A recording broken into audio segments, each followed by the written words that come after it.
Hey guys, Dave here. Welcome to Centurion's Review, the punk rock band of war game review institutions. This is the Brotherhood, the game of organized crime from Game Designer's Workshop. It has a very small rulebook. I actually read the rules and seems like it'll be pretty easy to get into the game. When the capitals of the five families met in Detroit, it was to decide who would control the rackets in Midland City.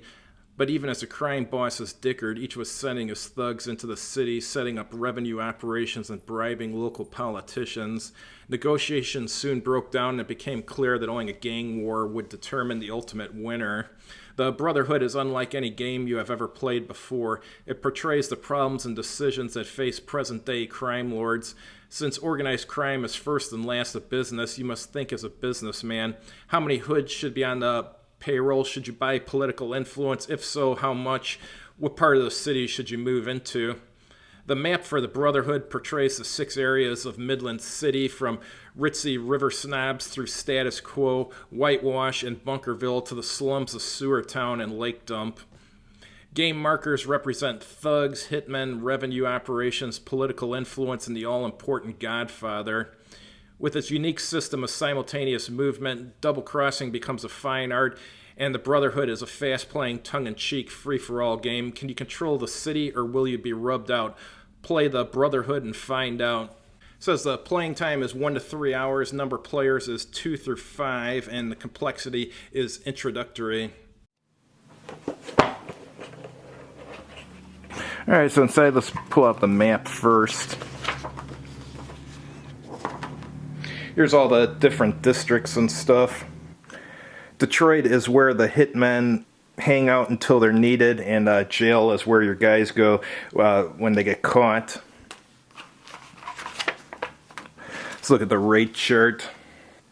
For the different districts, here's the initial revenue counter cost, monthly revenue counter income. That's how you get income from the different districts that you control, and a political influence counter has a cost.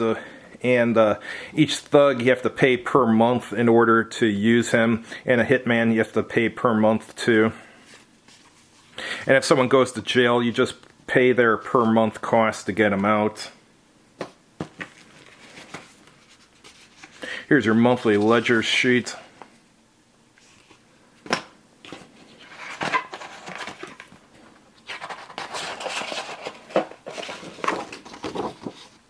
Here's another one. This one's for photocopying if you run out of the others.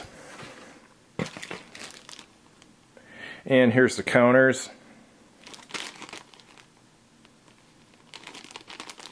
Yeah, the gun there is a thug, and then a machine gun is a hitman, and I believe this is political influence here.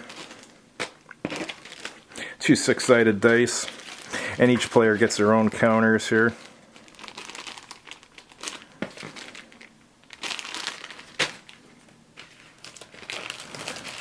I believe this is for when there's a indictment, the results of the court case. Like this one, big cleanup on prostitution, cut all revenues from this area in half next turn. Petty police investigation, roll for each thug counter and revenue counter in this area. Roll a 1 means it is arrested or closed down.